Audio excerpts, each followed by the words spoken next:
and this is the video review for The Burning Fallen, Fallen the Flaming Edition, whatever you want to call it. He's orange and I guess a dark gray. This is vehicle mode. I think the box said it was Cybertronian Destroyer is what I believe it said. I don't remember exactly, I haven't checked recently, but that's what I'm going to call it for now. So, it's easy to see a lot of his robot parts, and it doesn't hold together all that well. The arms are pretty loose. And not much to it. Does have some landing gear. And then here, not a whole bunch to it. If you want, you can set it up like this, which is kind of cool.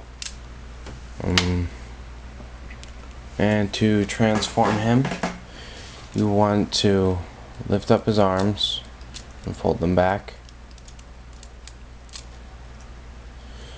Flip these down,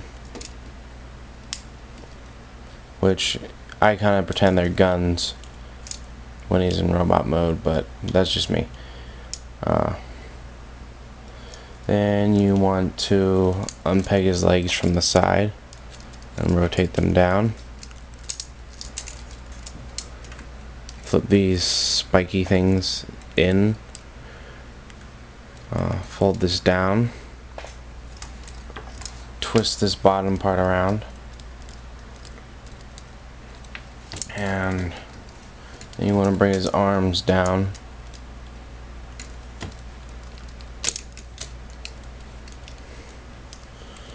Then for his legs, you want to rotate the hip forward, twist it around at the knee, then at the ankle. Do the same for the other leg. And his feet are actually on ball joints. They're really restricted, but they're ball joints. Then you want to flip this part up, this back piece up. And for this, you can have this gray piece here like that. Sometimes I like to put it up like that. But whatever you want, that's just what I do. So yeah. Then you can flip these red panels in and hold them in. You can actually lift his head up and lock them into place, but they don't lock that well. But you can have them out, and he has them on his arms too. So yeah. His feet are spring loaded, and most of the time you can just kind of plop him down and he'll stand, and it works pretty well. Sometimes his leg will move and push forward, but other than that, it usually works. And you don't really have to fiddle with it a lot unless you're like on carpet or something.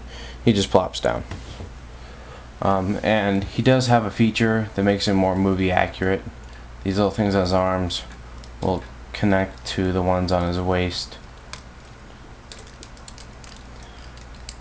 And this really restricts his arm movement, but it does make him more movie accurate.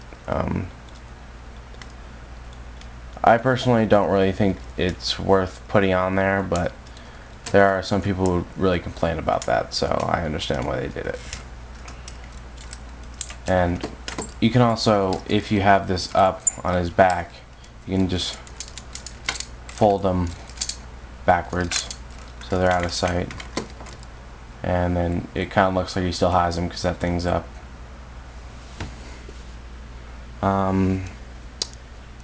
They are coming out with a new Fallen. For some reason he is blue.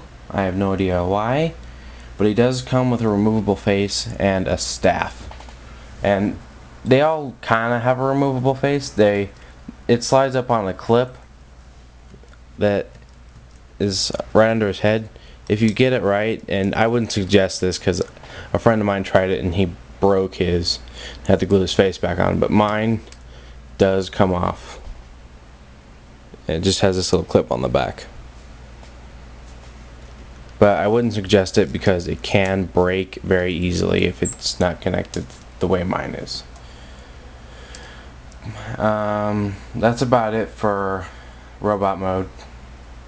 Like I said, you can flip these out and pretend they're like big guns on his arms.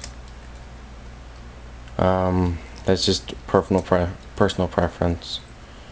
And these are apparently supposed to be like solar absorption panels, which I find is funny because he's trying to destroy the sun and he absorbs energy from the sun with those. So just kind of a funny, interesting tidbit. Okay, so there you have it. Revenge of the Fallen, Burning Fallen.